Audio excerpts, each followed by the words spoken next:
Pemirsa, salah satu alasan utama warga memilih pasangan Prabowo Gibran adalah rasa kasihan karena Prabowo sudah 3 kali kalah dalam pemilihan presiden dan wakil presiden.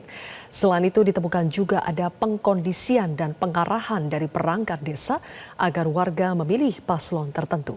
Untuk membahasnya lebih dalam sudah hadir pendiri OM Institute, Oki Madasari. Selamat sore, Mbak Oki.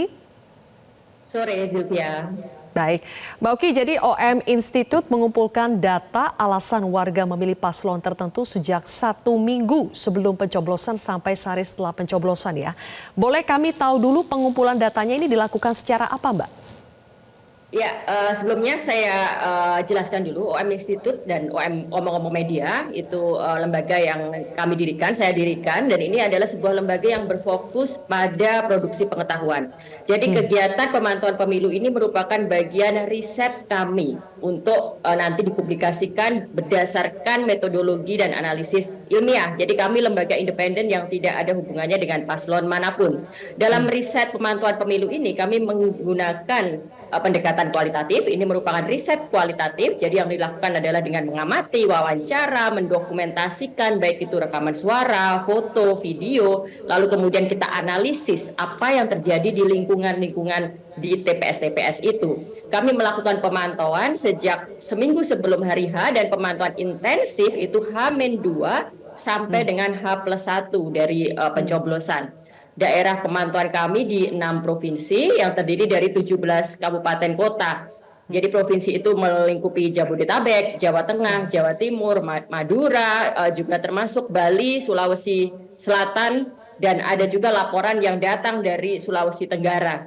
Lalu kami berdasarkan pengamatan, berdasarkan riset yang kami lakukan, ada berbagai catatan yang perlu untuk disampaikan. Misalnya di banyak TPS yang kita pantau, kita bisa melihat bahwa kepala desa, ketua lingkungan, RT, RW, Dukuh itu bergerak untuk memenangkan satu paslon atau caleg dengan arah-arahan langsung, baik itu pendekatan yang sifatnya halus maupun ancaman-ancaman verbal. Lalu juga kepala-kepala lingkungan ini membagikan sembako, membagikan sarung uang tunai dalam lingkup bansos maupun secara pribadi.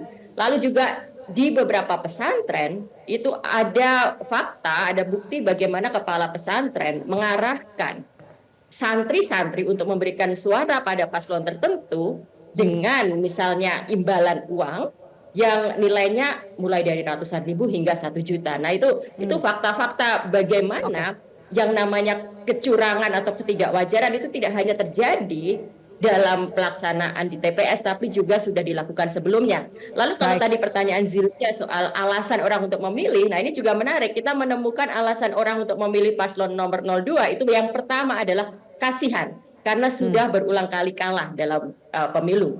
Lalu yang kedua, alasannya adalah bisa minum susu dan bisa makan siang gratis. Yang ketiga ada arahan, itu tadi dari RT, RW, Kades, pemimpin pesantren. Lalu yang keempat, takut bansos tidak dilanjutkan.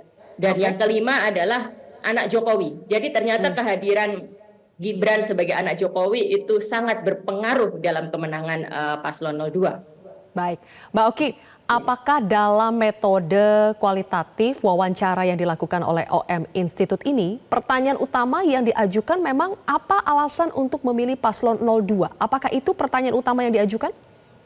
Kami bertanya pada pemilih sesuai dengan paslon yang mereka pilih. Jadi kepada mereka yang memilih 02, kami bertanya apa alasan untuk memilih 02. Pada paslon yang memilih 01, kita bertanya apa alasan untuk memilih 01. Dan juga sebaliknya, kenapa misalnya mereka memilih 02, mereka tidak memilih 01 dan tidak memilih 03. Jadi misalnya ketika kita bertanya apa alasan memilih 02, lalu mereka akan menjawab kasihan karena sudah berulang kali kalah. Lalu di pertanyaan berikutnya kita bertanya kenapa nggak mau memilih 01. Misalnya jawaban yang juga banyak kita dapati adalah masih ada image bahwa 01 itu didukung kelompok radikal. Ini fakta di lapangan. Jadi masih ada ketakutan seperti itu. Nah sementara keengganan warga untuk keengganan pemilih untuk memilih 03 dari banyak jawaban yang kita terima adalah karena partai pendukungnya, karena PDIP. Nah ini kita bicara fakta lapangan, kita bicara data. Jadi pertanyaan kenapa memilih 02 atau memilih 01 dan 03 itu sesuai dengan pilihan-pilihannya. Nah, karena kita mendapatkan banyak alasan memilih 02 karena memang dari TPS-TPS kita tahu Ya. bahwa banyak situasi datanya adalah yang menang 02. Itu Oke, juga berarti memang fakta. tidak spesifik ditanyakan kepada pemilih 02, tapi semua pemilih ya. Mbak Oki, Betul. dari berbagai alasan dan alasan yang mengarah pada kecurangan, itu kan tadi Mbak Oki jelaskan bahwa arahan untuk memilih paslon tertentu itu datang dari berbagai pihak. Nah, pihak ini siapa saja Mbak Oki dan apa persisnya arahan yang mereka sampaikan? Iya, jadi otoritas lingkungan itu berperan besar dalam pemilu. Otoritas lingkungan itu bisa seorang kepala RT, RW, kepala desa, pimpinan pesantren. Dan banyak sekali bentuk arahan yang mereka kemukakan, mulai dari sifatnya nanti kalau tidak memilih paslon 02, bansos tidak dilanjutkan loh.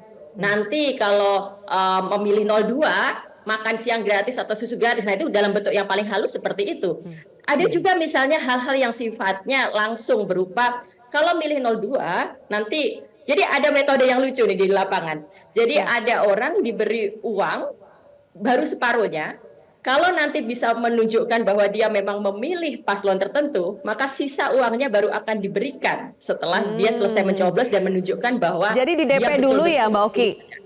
betul-betul. Betul, betul. Nah, ini metode yang cukup unik juga dan ini sebuah catatan besar dalam demokrasi kita sebenarnya. Jadi beyond proses sekedar soal pemungutan suara atau angka menang dan kalah dalam pemilu ini adalah PR besar dalam pendidikan politik kita, dalam kualitas demokrasi kita. Termasuk ketika bagaimana sekarang ini juga menarik, ternyata money politik itu tidak hanya berkisaran 100.000 atau 200.000, tapi Ya. sudah angka 1 juta per kepala. Ini sesuatu, menurut saya sesuatu yang cukup mencengangkan. Nilai sebesar itu 1 juta rupiah untuk per kepala ketika misal kita bayangkan di sebuah institusi, taruhlah pesantren, ada 500 voter. Jadi untuk satu pesantren saja, seorang paslon bisa menghabiskan 500 juta untuk mengamankan suara yang diinginkan. Nah, ini kan praktek-praktek yang juga menunjukkan biaya politik kita semakin lama akan semakin besar dan nanti Baik. resikonya akan makin buruk pada kualitas demokrasi. Oke, Mbak Oki, arahan untuk memilih paslon tertentu dan juga iming-iming uang, apakah itu selalu ditujukan untuk memilih paslon 02? Untuk di temuan kami ini untuk paslon kebetulan iya. Jadi data kami menunjukkan untuk arahan iming-iming uang itu memang dilakukan oleh paslon 2. Dan ini mungkin ada reasonnya. Ini bukan kita berkata bahwa paslon 01 atau paslon 03 lebih suci atau lebih bersih, tidak. Tapi kita bicara logis tentang kemampuan logistik, tentang kemampuan sumber daya. Jadi ketika kita bicara tentang bagaimana otoritas setempat memberikan bingkisan, baik itu dalam bungkusan atas nama bansos misalnya, itu kan jelas juga sumber dayanya berasal dari mana, logistiknya berasal dari mana.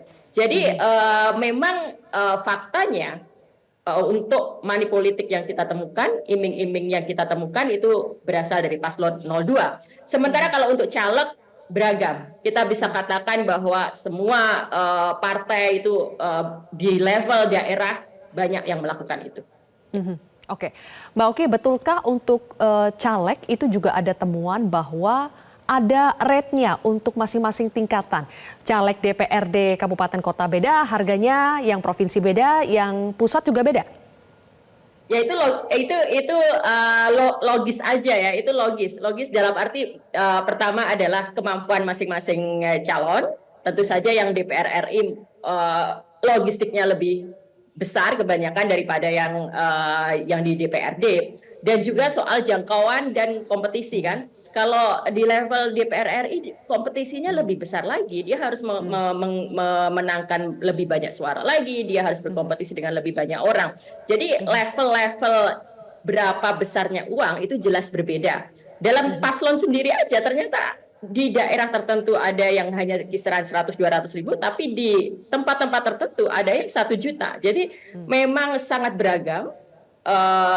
Kita tidak bisa mengatakan rate-nya berapa karena itu sangat berbeda variannya. Oke, baik. Mbak Oki, kita jeda terlebih dahulu, nanti kita akan lanjutkan kembali. Kami ingin menggali sebetulnya untuk alasan yang lain. Alasan soal kasihan, kemudian soal gemoy. Kenapa alasan-alasan ini bisa muncul? Di tipe pemilih yang seperti apa alasan-alasan ini muncul? Kami akan ulas lebih jauh, pemirsa, usai jeda. Jelajahi cara baru mendapatkan informasi. Download Metro TV Extend sekarang.